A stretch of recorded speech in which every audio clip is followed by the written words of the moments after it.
1998, there were two small and insignificant things going on at the same time.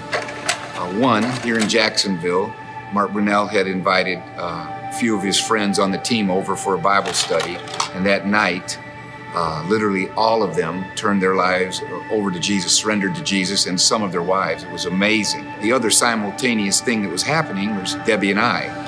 We were in Midland, Texas, pastoring the church we had planted 16 years prior. We were having a ball. The church was thriving, it was growing. We had a young family that was connected to the city. All kinds of things were going really, really well. And but they said, Russ, would you go out and take a look at this and consider possibly taking the Bible study and turning it into a church? And so we did the Bible study, and we decided, we're gonna go back home. We love what we're doing. We love our church. We're gonna go back home. And they said, well, would you just come back out and do one more Bible study? And we agreed to, because who doesn't love coming to Florida if you live in West Texas in the desert? But we had determined in our heart, we're gonna do the Bible study, but this will be the last time that we come here. So when the Bible study was over, at some point in time, I walked out of the house and I went over to the corner of Harbor View and Newport Lane there. It was there that I sat there by a stop sign. I don't even think the stop sign's there anymore. And I said, Lord, I think I just felt you moving like you might want me to come here. And I said, Father, I love these kids. They're great. They're amazing. But is there a people to go with them? Because I need a people. I want to lead a people. I want to get in this city and find a people to serve and take care of and build and do great things with. And almost instantaneously, I hear the Lord say to me, I have a people here for you. You and Debbie must come. And I mean, it was shocking. So I walk back in the house and I get Debbie off to the side and go, the Lord is speaking to us and we're coming here. So with that small and insignificant beginning, Debbie and I joined the movement, God's movement here, what we call the Jacksonville movement, moved here and started the church. Now we started right there in the Marriott and had our first service there. And man, it was so exciting. We were all dressed up. Back then, everybody wore suits to church. The players said, we want to wear suits. So we all wore suits. And everybody was dressed up and we were excited. And the service that day was energy on steroids. Now, there was only 100 of us, but you would have thought the whole city was about to have an earthquake. And it was such a great moment, and growth just started happening immediately.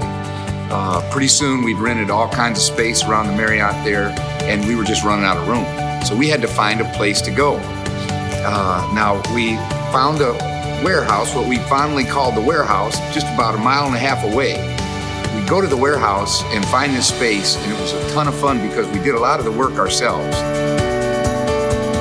Man, everybody was excited. We built the stage ourselves. We built the rooms out ourselves.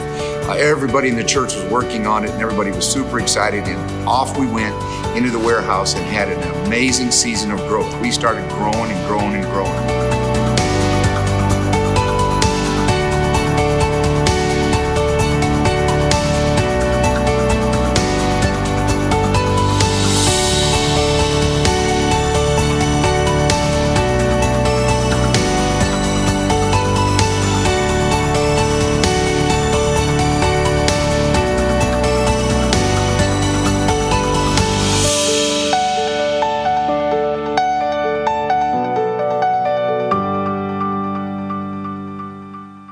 It wasn't long and we were at 3 services and we were out of room, and we still didn't have a home of our own.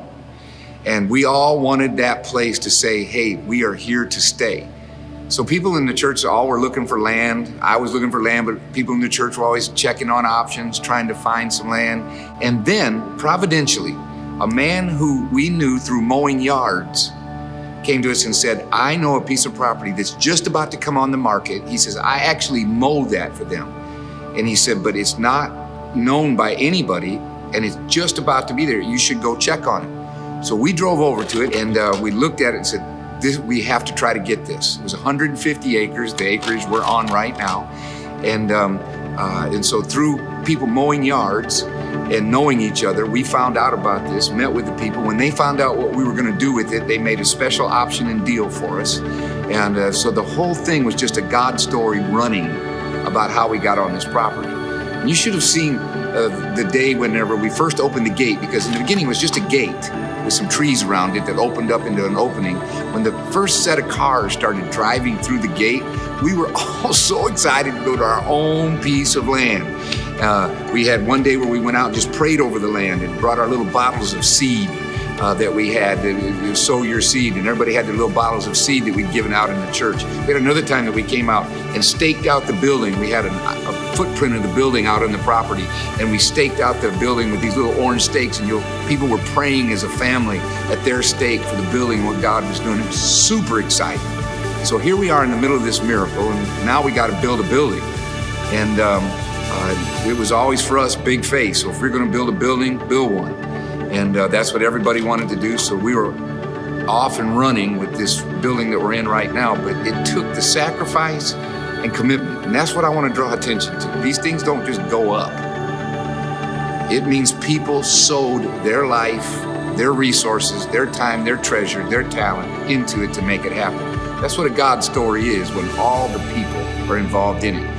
And it was so exciting to see what God was doing with us as he put this building up for us as a house that we could come and worship the Lord and say, this is South Point, we're here to stay.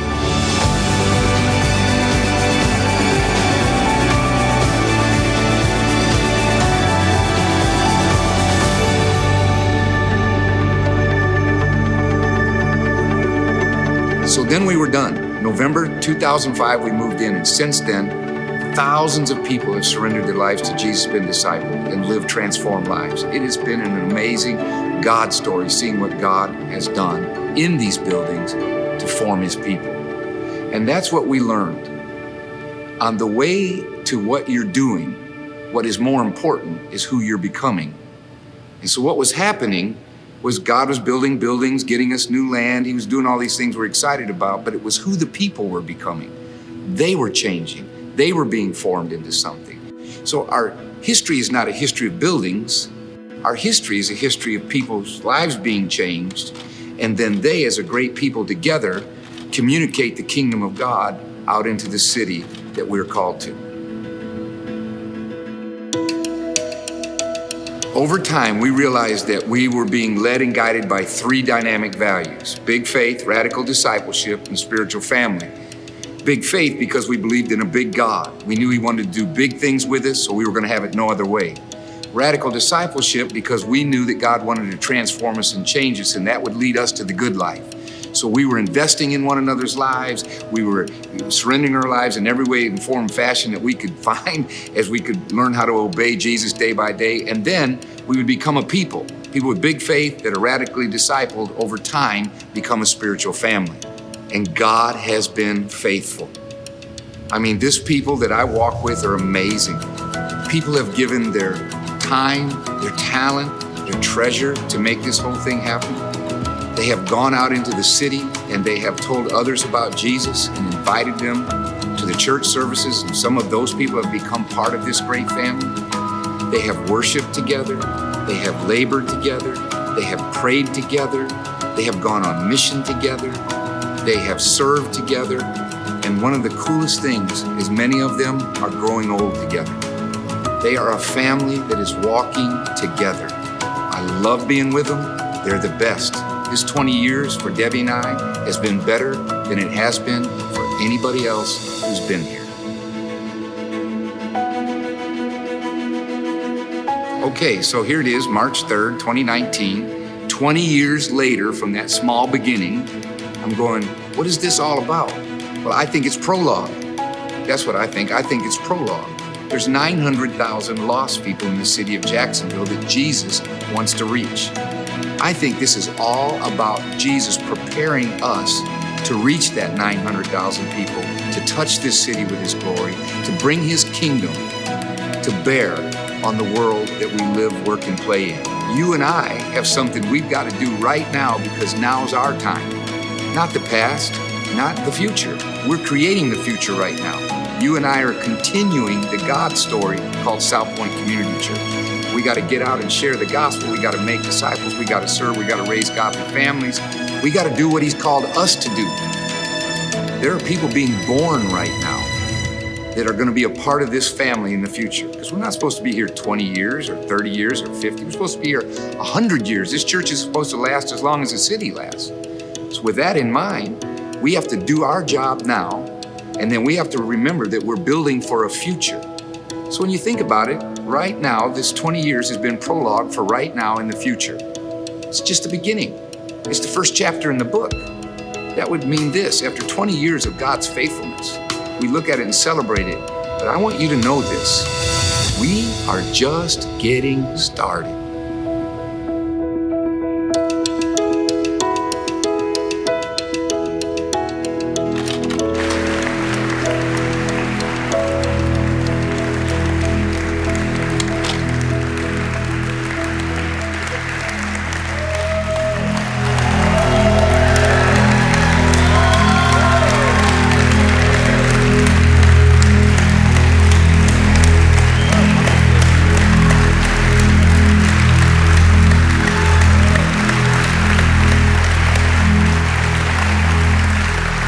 Good morning, South Point. How are you? Well, I am sitting here with two gentlemen that don't need an introduction, Mark and Tony. I think today more than, we're talking about more than anything is not their careers that have made them so well known in the city, but it was what have made them so well known to us is another part that a lot of the city doesn't fully understand, and that's how this whole thing was born in their heart long before Debbie and I even heard of it. It was their reach through other people to Debbie and I that got us here. And so anyhow, we want to take a few minutes to go back there with them, and I appreciate them being up here with us. But catch us up a little bit. Mark, where are you? I don't think everybody knows what you're doing now, where your kids are. You saw Jake. Did you see little Jake in there? Did you realize that was him at the table? I did see him. And so they're all over the planet now. So you go first, and then Tony, you catch us up on your family. Yeah, we have, Stacy and I, we've been married 27 now. We've got 4 children. Caitlin, who is married and lives in London.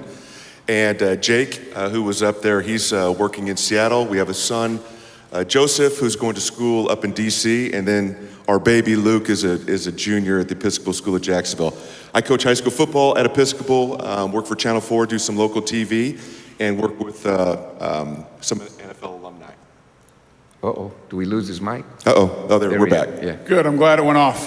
It's much better Here that way, we go. Let the So 27 years, Mark's been married. It'll be 24 this year for Angie and I. When this whole thing started, we've been married 1 year in '96, with the first Bible study. And so it's been quite a ride. 5 kids. Andrew's at Florida State. He's coming to one of these services. Adam's at NC State, both playing football, doing well. And then the 3 girls are at home still. Ashley's is a junior, I think. Alexis is a... You kind of get confused, they're homeschooled, so I'm not sure really what grade they're in, but they're in high school. Alexis is somewhere in that age too, and then Ansley's 9, and I have no idea what grade she's in, but she's at home they're doing great. They'll all be gone soon. They're all at a cheerleading competition right now, which is the... You wanted to be there so bad this weekend. This is like the greatest moment ever when Pastor said, we're doing the 20 years, it's this Sunday, can you be there? I said, absolutely. I called my wife and said, I can't go to cheerleading this week. Pastor has called me to the church. It's a duty before God I have to fulfill. You're just a giver. Huh? You're just a giver. Yeah. We love that you're here. Okay, so Mark, what you guys talk a little bit about what actually would just be when you thought about I'm going to have these guys over. What was going on with that? And when you decided to have the guys over for the night of the Bible study. Yeah, we get a lot of the credit. I know I get a lot of the credit for having the Jaguars over at my house for a Bible study that led to this. And I think all the guys know that it was never my house. It was Stacy's house. Right, Miss Debbie? But it's interesting. It's easy for guys, coming to a new team or just, playing in professional football, easy for guys to connect. You're around each other all the time, and it's a piece of cake. You're building camaraderie and working together and trying to build something. It's harder many times for the wives when you go to a new city, and the case for for us was coming to Jacksonville. My biggest concern was making sure that Stacy found some friends, that she connected with people. But in our situation, it was just the opposite. Stacy hit it off with some ladies immediately, one of them being Tony's wife, Angie, Diane Schwartz, and Donnell Smangy. And so really, my point is that really it wasn't as much me inviting the guys. It was really Stacy connecting with these ladies, them getting their husbands to come. And so I get a lot of credit, but really all the credit should go really to her as far as getting the wives there, because Angie was the one that brought Tony. Diane was the one that brought Brian. But just the opportunity to build relationships. We were together, the guys, all the time, but the girls, they had a real special thing going on too, very early. I want to, Greg Huntington was there that first night. Yes, he was. He never gets, because by the time I got here, Greg had been traded to the Bears. Yes. Yeah, and so he was gone, but Greg's here in the church now. But that's why you don't see Greg in a lot of these things, because he wasn't a part of the church startup, but he was there that night, the infamous night of the Bible study. And so it's great to have Greg. He'll be in one of these services today. Now, tell us a little bit, because I think everybody would get a kick out of some of the stuff that was going on with you guys personally. I mean, I know there's professional stuff, but what's going on in the relational context and relationships that were fun and were being developed. And I know you guys prayed. You would be in the hotels and you'd have your, what'd you call those things, ring of fire nights or something like that, where you had those prayer meetings and stuff like that. But give us a little bit of what was going on in the history of when Will and Joel and all the guys in the whole relational context was going on. That was probably the best part, and at least some of the moments that we shared that were very, very special. So the night before a game, whether you're on the road or you're at home, you stay in a hotel. And so you'd have your meetings, you'd have dinner, and then you would have your meetings, position meetings, team meetings. Coach Coughlin would get up and talk to us. After that, you would have chapel and you would have a snack. Well, after that, all the guys got together that were a part of the Bible study, and we did. We called it the ring of power, ring of fire, ring of something. What was it? It's one of those rings. Yes, it was ring of fire. And it was the best part of the night, and we would get in a circle, we'd hold hands, and we'd worship and we would pray together, and then we'd wrestle. And honestly, and then we would wrestle. You know, we actually wrestled. I have it. We just didn't have time to play it, because you remember when we did this on stage once before. I watched it about 3 times. Will Moore telling the story of how he pinned Tony that night. It was a cheap shot. It was a cheap shot. Yeah. I was praying, worshiping, and he tackled me into the corner, and You know, the story is Tony fell in between the bed and wall and couldn't get out, and Will jumped on him and said, "I won." It's been one of our greatest ever that Will Moore beat Tony in a wrestling match. It was funny because we'd always pair up. Like Will and Tony would always wrestle. For whatever reason, I would always wrestle Joel Smangy. You know, and then when Greg Huntington was here, he wouldn't wrestle. He'd be laying down still praying over in the corner. You know, but we had the best time. Those were special moments. You're about to go out the next day and play in front of 70,000 people, and all we cared about and all we thought about was just being together, worshiping God, and it was so powerful, and it really brought us very, very close. And it was that really that led to this. Yeah, I mean, if you think about what we got to 20 years ago, March 3rd, or even the year before when you came and, as you described in the video, of kind of figuring out where God was calling you and Miss Debbie, the whole thing was about relationships. That was the best part. I mean, how the first night started was about relationships. I wasn't going to a Bible study, and actually it wasn't until Mark and Angie made me go on vacation with Mark and Stacy. That's true. Made you. Made me, because Mark and I weren't, like, we didn't run in the same circles in 95. No, this is a bit more specific. I didn't like you. Well, I thought you were boring. I was boring. Yeah, so I'm like, this guy.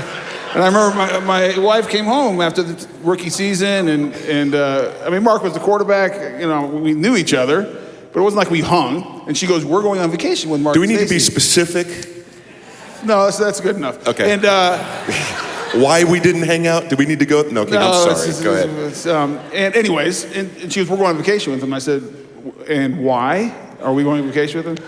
Long story short, we went, and there was the relationship that was developed there in spending time together. And then the same thing with whether it was Greg Huntington or Joel Smangy. There was this whole bond that then was solidified on that first night in May in 96 when a number of us got saved, gave our lives to the Lord, and then walked together. The only reason there was the following years happened is because we continued wanting to be together. Whether it was as guys at the locker room, night before the games, couples, going out, just doing life together. I honestly had no clue, like, it was Bible. It was just like we all had the similar love for Jesus, wanted to be together, wanted to learn, wanted to grow, wanted to be different, and that kind of ended up meeting you and Miss Debbie in 98. Yeah, that's what I think part of the, watching it, we're going to get down here a little bit later, but I think one of the things that I've seen that's been amazing is the enduring friendships, because it doesn't happen. And that means you have to get through bumps and things and stuff. And the way everybody still relates is a pretty cool thing. Okay, so we got to move along. So the church, when did you guys start talking about let's build a church? When it started getting bigger than just the team, I think. When we outgrew the house, the home, we found that Tony had some friends in the community. Greg Huntington had some friends in the community, and I remember us talking about, hey, should we let them come? And we're like, sure. We weren't thinking church. We were just growing, and we all, even as young as we were in our faith, we knew something special was going on. But we found out that pretty soon our 6 guys in the Bible study grew to 13 guys in the Bible study and their wives, and pretty soon we're looking at 35, 40 people. We're like, what is going on here? And about that time, we started thinking, because we were, part of every nation, that's kind of what we did. That's when things started, the church dialogue started, when we just started going beyond the team. I think the other thing was we were getting together Wednesday nights, and like Mark said, we started inviting people outside the team. And it was just kind of natural, like, first was just good friends, that were around, that were close, same to our age, and then all of a sudden it kind of extended to neighbors and stuff like that. And then we all went to different churches on Sunday. And it was fine and bounced around. And I remember after a while, we wouldn't even go to church on Sundays because we'd have the Wednesday night Bible study, and that was kind of our church. And at some point it was like, this is bigger than just a Bible study. I don't want to go to another, nothing against any other churches, they're great. But I'll never forget when you came, one of the first studies you did, you said there's a ping and a pong or a pang, and 2 different sounds. And when you line up with your sound, like you hear, you connect, you're in rhythm. And you went to other places and there wasn't that. There were great places, there's great churches in Jacksonville, obviously doing great things. But it was never the same sound when you walked in as for Angie and I. But the Wednesday night always was that. And so I think that's what led to ultimately saying, like, I want this on Sunday, so that, because we all had young kids and we were having more kids, like we could grow and do this life together. And I think what really hit home for me and Stacy was, we had been talking about a church for a while. Who's it going to be? And we can remember hearing about this couple from Texas who was doing this in Midland, Texas. And for us, and I think Tony and Angie would agree, when we met you and Miss Debbie, it got real. Because you I was talk against about it. I was looking for someone else, but yeah, whatever. Sure you were. It was tough. But there was. I lost the vote, obviously. But there was I'm trying to have a real special moment with my pastor here, and you're ruining this thing. Well, I don't want you to start tearing up, so I was trying to lighten it up. I'm about to tear up. It's what I do. But when you got here to Jacksonville, I know we're rambling. You got all kinds of stuff there. We're trying to go in a direction. But then it hit home because we instantly connected with you. Like, this is our guy. That's our girl. This is who we're supposed to be with. And then it got very real, and it was pretty cool. Why do you guys think, I put in here, it's quite a God story. Watching the video, I don't know if it did, that's probably the 10th time I've watched it. So there's certain emotional parts that I've walked through a few times already. But it's quite a story. The land, the way everything worked, the way you guys stayed together long enough, your commitment to build a church. Any thought about why God chose that situation? Because we see other people, and I am going to make a comparison here. There's some really, really great believers in the NFL, really great guys doing great things. But I have not yet seen a replication of a group that committed to one another to do something together in a city. Now, maybe it's out there somewhere, I just don't know of it. I mean, I know there's like 2 players or 3, but not a group that goes, we're going to do something together that lasts in the city. What do you think What do you think that choice was about? Yeah, I actually think it had very little to do because we're football players.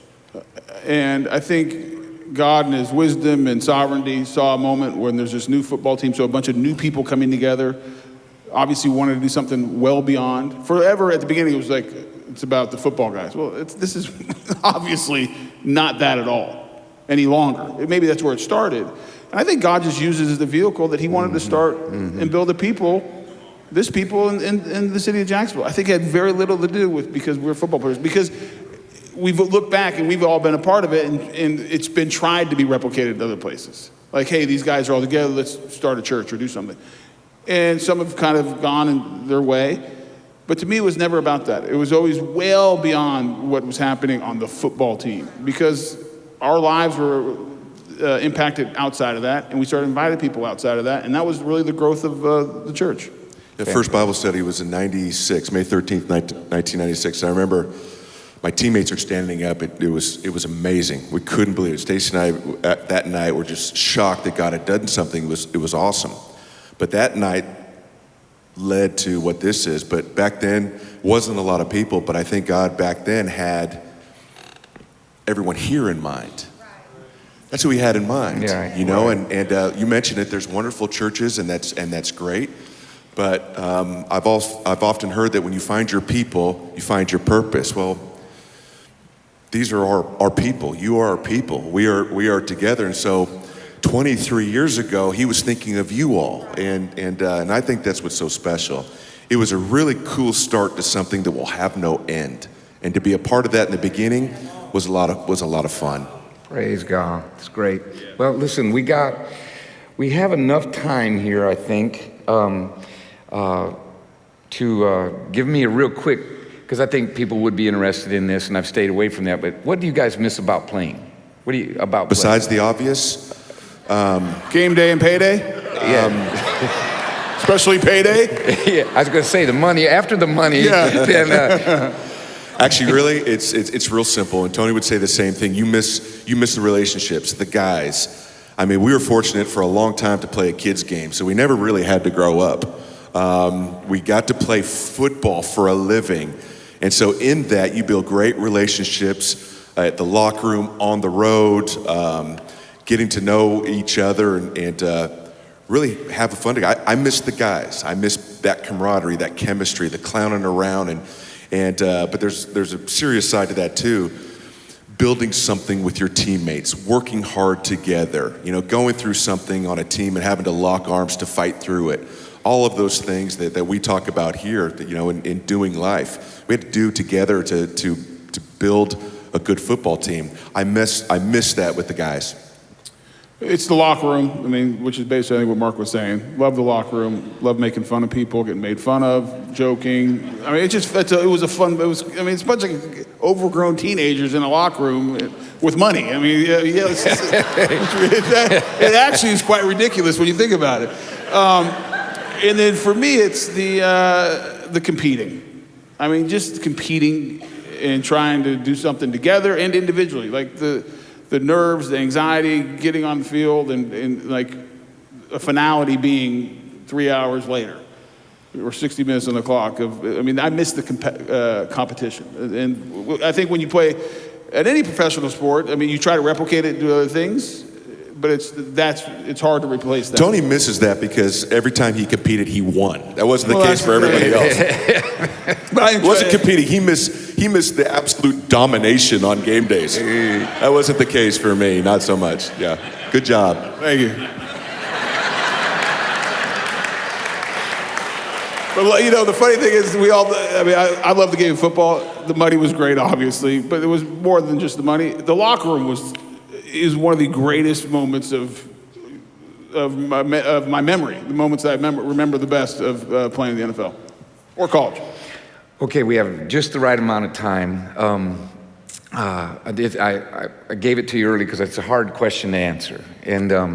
But you guys have, because of what God has done with your lives, you live life and fast forward. You live a lot more life than other people have to live in that amount of time because of success, and then the challenges of success, and then whatever you go through. So here you guys are at this stage of your life.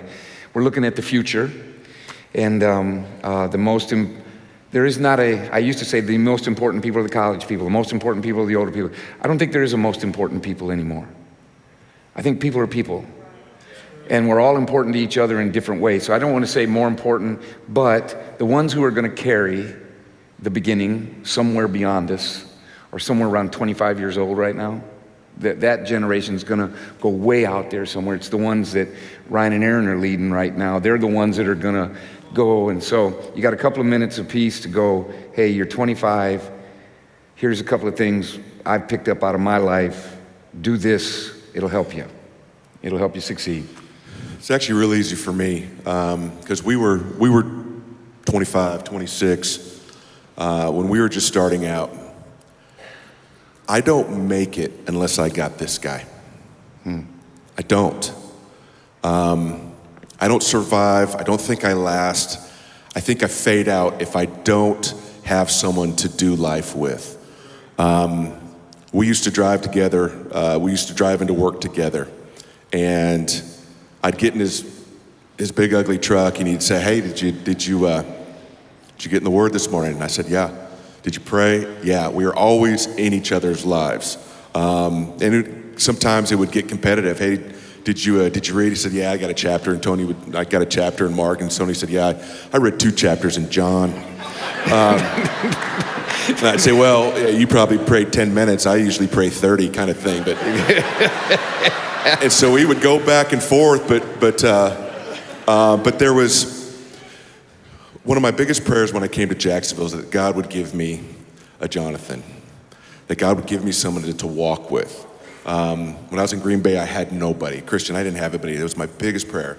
And it was the best answer of my life because I got this guy to do life with. So if you're a young Christian, you feel like you're alone and everything's in motion, you're going forward, you feel that passion, find someone to do life with. For me, that was just a game changer because I had Tony, and he was always willing to make me uncomfortable. You know, hey, he was always, well, I mean that in a positive way. Hey, how are you and Stacy doing? You know, how's your walk? How's your time? Are you living with integrity? He would ask me those questions, and I needed that. And if I don't have this guy, I just don't think I make it. I'm forever grateful. So thank you very much, by the way. The funny thing is, so Pastor sent us this is the one question. He sent us a bunch of questions to be ready for, but this was the one that has a little bit of meat to it. The funny thing is, I did not talk to Mark. My answer almost mirrors what he said. I was 24 years old when I showed up to that Bible study. And the only reason I went is, one, my wife said I had to, but besides that, is because I had started to develop a relationship with Mark. And I think the most important thing is I think the kingdom is all about relationships, first and foremost with Jesus, and then with a people. And there's even within the large church like this is great. Sundays are so impactful and it's important, but then you better find a people within the people that you can really walk with. And then one of the things I, love and so thankful that God gave me someone like Mark, because you have to have at least one person in your life that has the freedom to say whatever they want. Mm-hmm. And even if you're offended, you're not going to walk away. Because one of the things, all of us get offended. And so and especially the younger you are, I think, actually old people get offended even more sometimes, but we get offended and we quit. Like if I walked away every time he offended me, we wouldn't be friends. But for whatever reason, and I don't even remember it being a conscious decision, I said I'm gonna allow him to say what he wants, and we'll fight, and I'll be mad, and I'm gonna do stuff that makes him mad, but because of my willingness, his willingness, and same thing. Then you get to the bigger picture of the church. You better allow your leadership, for me it's Pastor Russ, whoever it is within the church, within leadership, to have the same ability to do it. And when you do get offended, don't quit and don't leave. And if you're walking a relationship and they do something wrong, forgive and move on. Because otherwise, if I'd have left every time I was hurt or offended or anything else, I would be off by myself. I wouldn't have a marriage the way I do. and I wouldn't be walking and fighting to walk with Jesus. And so to me, that's the most important thing you can do. And here's the thing, it's the most valuable. Yeah. Because it's the thing that gives meaning. Quick story, and I know we're out of time. So this past year, just a couple weeks ago, we were in the Super Bowl, and I was up for the Hall of Fame and the finalist, which is it's a crazy thing. And the day of Saturday is when they tell everybody, you have to be in the room, 15 guys, and you get a phone call if you don't make it, and a knock on the door if you do. And so it's the highest individual honor you can get. And it's the third year I've been a finalist, and Mark's been there, each time. And so this year, the last 2 years, he couldn't actually be in the room because he was busy doing other stuff with me. And I said, hey, I'd really like you in there. And him and I were convinced, or he was even convinced more. You talk about getting offended. He goes, I guarantee you getting in. God's told me you're getting in this year. I didn't say that. That's not true. I feel it. I'd like to speak.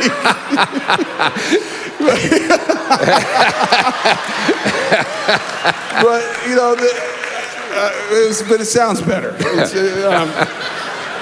But we were both, it's nerve-wracking and everything. You didn't want to preach, did you? No? Okay, we got this. Go ahead. But anyways, long story short, I get a phone call, and there was a bunch of people in there, some being more than others, and I get a phone call, and I don't get in. And the fact that, it's hard, but I look over him, he's mad too, and to have that relationship, be able to do that together, and then to go out afterwards and yell at everybody and call everyone names and seriously, that's the fun thing. At some point you need someone you can just say stupid stuff and they'll allow you for, a couple hours and they say, okay, now it's time to move on. That's what life's about. And so if you're 24, 25, if you're 55, go find that person because that's how you make it. Amen.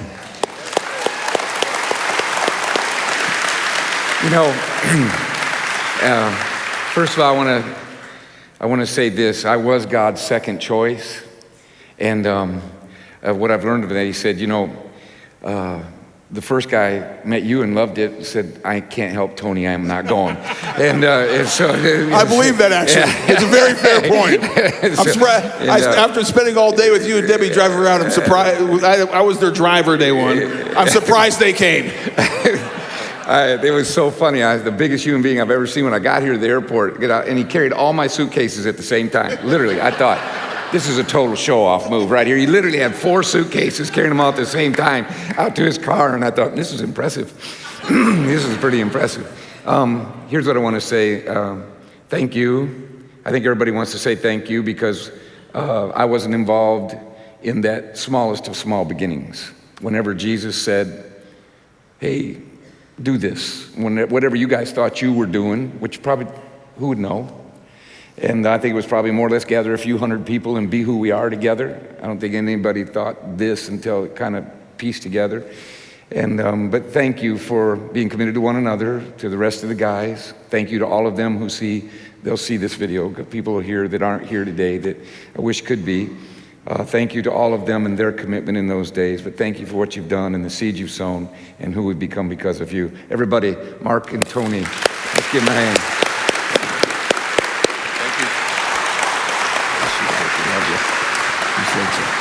Thank you.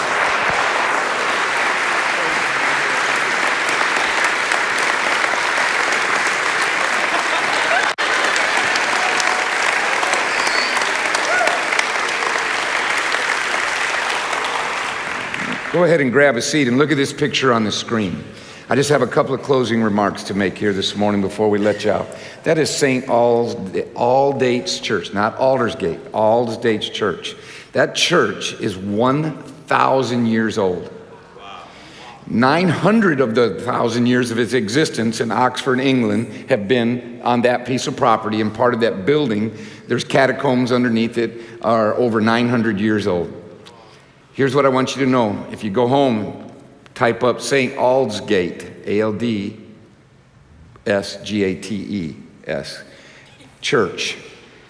A website will pop up that looks just like ours. Youth programs, sermon series, stuff you can sign up for. There's all these different programs. It is a living, vital, gospel-preaching church. and has been for 900, actually over 1,000 years. It's amazing. It's amazing. So how long is a church supposed to exist? You talk about all this stuff we've been talking about. How long is it supposed to exist?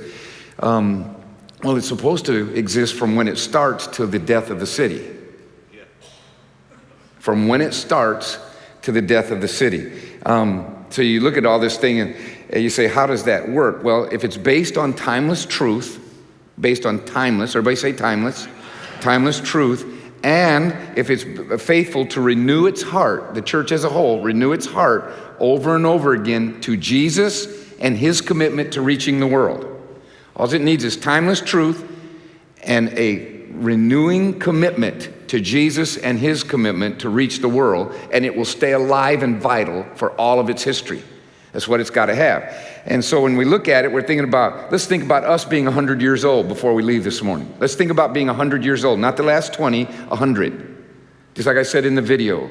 Let's just say this is the prologue. We're not even in the first chapter. We're just getting started. So what's the next 20 years look like?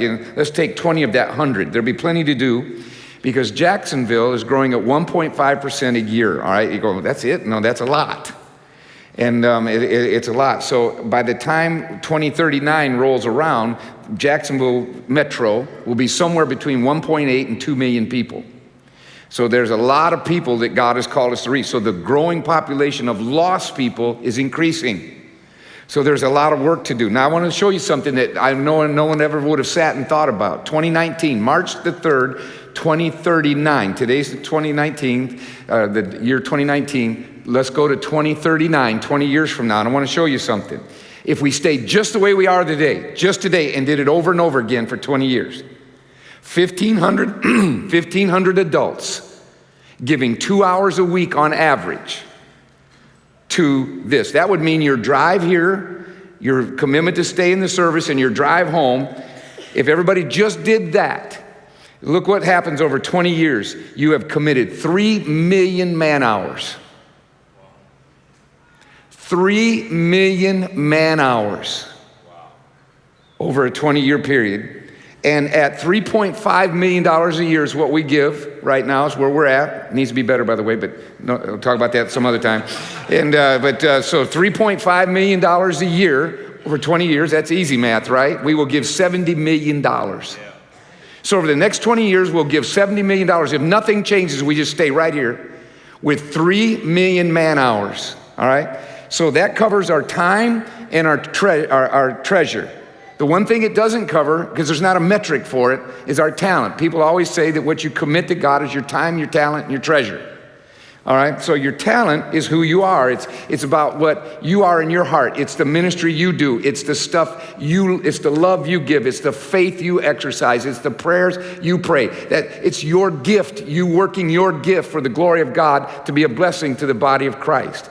So we have to look at it and we go, over the next 20 years, we have to give as much of our time, talent, and treasure as we can, because that's how we got here.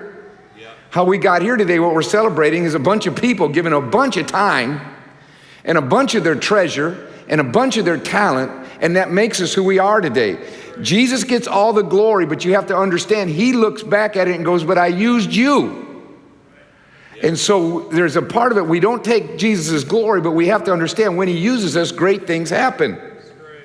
So if you fast forward, I wrote a little paragraph here, fast forward to 100 years. So go to 2099, just before the turn into the date on a checkbook that says 3,000. Can you imagine? Just 1 year before that will be 100 years, and I can see a celebration going on, the centennial for South Point Community Church, or whatever they've named themselves by then. You know, you don't know what's going to change, but people will be looking back over a century of worship, a century of Jesus-centered ministry. Tens of thousands of people will have committed their lives to Christ and be going to heaven and not to hell. They'll be living lives on this planet that are fruitful and productive and dynamic and making this world a better place because this thing exists. They'll have a godly influence on the city. Untold numbers of lives will be salvaged from the ravages of sin. And year after year, there'll be a faithful witness of the resurrected Jesus and his love for the people. Amen. They'll look back over 100 years of that kind of commitment. See, it's important that we don't think this thing today is all about us, but it's all about him. and what he's doing and why he wanted to do this in the first place. At 2099, you wouldn't recognize it. I don't know what they're going to be wearing. I don't know what the stages are going to look like. I don't know if they're going to go back to steeples and stained glass windows. We don't know. Culture changes and it moves, and you move with culture, but you would not recognize anything about its method, but you would recognize everything about its values. There'd still be people sitting on a stage going, find somebody to do life with. Find somebody and don't do it alone, and commit to one another and stick through it. Thick and thin, stick through it. Stay with Jesus. Stay in your prayer life. Stay in the Word of God.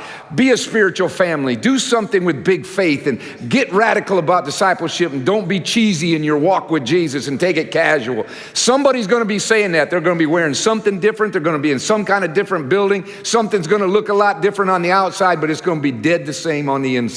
Because those truths are timeless. So you'd recognize it on the inside, but maybe on the outside you go, now that's different. And because who knows what it's going to look like then. So I want to give you 4 principles to take home with you. I'm going to go so fast today, so you're going to have to feel like you're back in college. So these things will be available somewhere or something, but I want to give you 4 sentences to walk out of this room with today. 4 sentences, because how do we stay and be better over the next 20 when God has given us such a great 20? What do we do with this that God has given us? I mean, this is cool, what God has given us. And I don't run the game of comparing myself to somebody who's got more and better. God has blessed this place way too much for me to think that way. So here's 4 sentences for you. Number 1. They'll be on the screen for you. You have to help others get theirs because it's not all about us. You have to help others get theirs because it's never all about you. You just read this in your Read Through the Bible project. Reuben, Gad, and the half tribe of Manasseh said, hey, we got this land, we'll stay here. And Moses called a meeting and said, you can have this land, that's yours. One condition. You go over with the rest of the tribes and you help them get theirs, and you don't get to enjoy yours until they have theirs. That is a biblical principle, gang, that we never get what is fully ours till everybody else gets what is fully theirs. And there's a generation that you and I have to feed into. We have to help them get theirs because we don't get ours without helping them get theirs, because God is doing something that's way beyond us. If we make this thing all about us, we quit early. As soon as you get yours and what you want to get in life, you quit. But if you want to do something magnificent that lasts hundreds of years, if you want to be on a screen somewhere and somebody going, that church is 100 years old, it's amazing how God has kept that thing alive in this city, and it's still vibrantly touching the city. You want that picture up? I do. Yes. Well, it means somebody's got to help somebody else get theirs, because it's not all about them. They're going to do things that they're never going to know the blessing of. Number 2 is the future is improved by stewardship and destroyed by consumerism. It's improved by stewardship and destroyed by consumerism. Consumerism eats its own seed. If you eat all the seed, you don't have a future harvest to get. So you keep some of your seed to sow into the future. Consumerism says everything's about me having an experience now, and that's all there is, and they don't live for the long-term future and see that God is doing something linear through history that we're a part of, but not all of. Right. And if we don't live to steward a bunch of our life into the future, your money goes in the future, your investment, your time goes in the future, your investment of your talent goes into the future. If you don't understand that, you'll eat it all up right now, and no one will know the blessing of your life in the future. Number 3, the future existence of a family depends on new births. No family lives on unless somebody's in the nursery. The most dynamic place in any hospital is not the ER room where somebody's life is being preserved. The most exciting place in any hospital is where that new one just came into play. Yeah. And if there's not new births, if this church doesn't continually win people to Jesus, win people to Jesus, and win more people to Jesus, and win more people to Jesus, and win more people to Jesus, and make disciples of them, teaching them to obey like Jesus said in the Great Commission. Nothing lives without new births. It means you're done in your generation. And then 4th, resurrection life is the secret to 100 years of renewal. It's the secret of 100 years of renewal. You say, well, resurrection, I don't get it. It's that Jesus is alive right now in the middle of this moment in this room where there's personalities. Russ has a personality. Josh has a personality. Mark and Tony have a personality. You all see each other. You have personalities. We experience one another as a person. But there's one more dynamic person that makes all of those experiences powerful. If you got up this morning and you looked at Jesus and thank God, you said, thank God you're here today. Thank God when I pray you're listening. Thank God when I go talk to people you're going to help me. You are resurrected life. You came out of that grave and you're alive in me, and I am living in what Paul called resurrection power. The people who learn how to live that way every day of their life They renew this commitment to Him, this love for Him. There's something powerful that stays on fire inside of Him. If you renew that commitment, you will stay alive. This church will stay. You teach the next generation. You keep that commitment renewed. You keep your stewardship. Don't consume it all. You get in there and help somebody get theirs, because it isn't all about you. You tell them that you got to have new births and we got to get out and change the city. It isn't how big our church is, it's how many people are getting saved. And this thing will live on and live on and live on. My last thought, and the team can come out, or they're here already. Come on out, everybody. But I wrote this and want to finish with this morning. Corporate revival. Like a revival, like everybody's fired up. Everybody's fighting full of faith. I'm not saying everybody's life is perfect, but they're just fighting full of faith. They're pumped, pressing in to know Jesus more, to figure out why they're struggling, to fix things in their life, to change and be more like Jesus. Do it as a whole. Wouldn't that be great? Just a corporate revival that set this place on fire every time, because everybody was on fire. Corporate revival is nothing more than the result of a bunch of mini revivals gathered. That's all it is. It's a bunch of mini revivals. It's you and your wife having mini revival at your house. Debbie and I have been praying a blessing over each other every day, and it's been so good for us. And we have company right now, and we missed a couple of days because of things that were going on. I said, we can't do that. I said, man, I'm missing that. She goes, me too. I want to have a revival in my home. I want to have revival. I want the fires of God to burn brightly. I don't want to just be faithful. I want to be on fire. It's a bunch of mini revivals where men and women surrender different things to Jesus, and then they turn and great things start happening.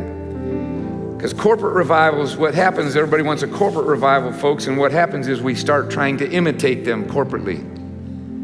We try to create the spirit of revival in songs and create the spirit of revival in the way we say things, and the spirit of revival, and it becomes a hype and it becomes an illusion, and it's exhausting. It's perilous. It leads people to think they're somewhere they're not really, because we felt something in that room. I just want to make sure what we felt was Jesus, that it wasn't the corporate experience of emotion and energy that's so powerful and mighty. That's perilous. And I want you to know it's exhausting, because that means the whole field is up to a few people to create over and over and over and over again. I don't want that. I want to do what looks like that, because it lays hold of the fire that's in your heart. And you're going, that's all, I'm hooking up to that. I'm so on fire, give me some songs to sing. I'm so on fire, give me some people to love. I'm so on fire, give me some prayers to pray. Show me and point me in the right direction. That's corporate revival at its best. I don't think we shouldn't sing with power. I don't think we shouldn't do it. I don't think we shouldn't preach with excitement. I just think we got to make sure that it's always based out of a heart on fire for Jesus. Because if you're faking it, you're exhausted. You're exhausted. But we have a God who's an everlasting God, amen? So we thought we'd finish today. Let's stand to our feet, and we're going to sing a song to finish today. And it's been fun for me. Thanks, Mark and Tony. Can we give them, that was fun today. Isn't that great? They were great. Thank you to Josh Jameson for the video. He put all that video together. He did a great job.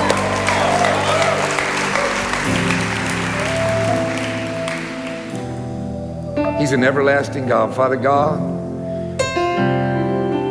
God, I ask you right now to move in power and in might in this one moment to end this service today.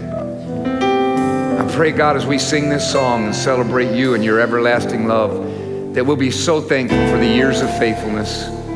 But as much as that, Lord God, because of you being everlasting, we have years to go forward together. And that's what we're most excited about. So Jesus, be glorified today.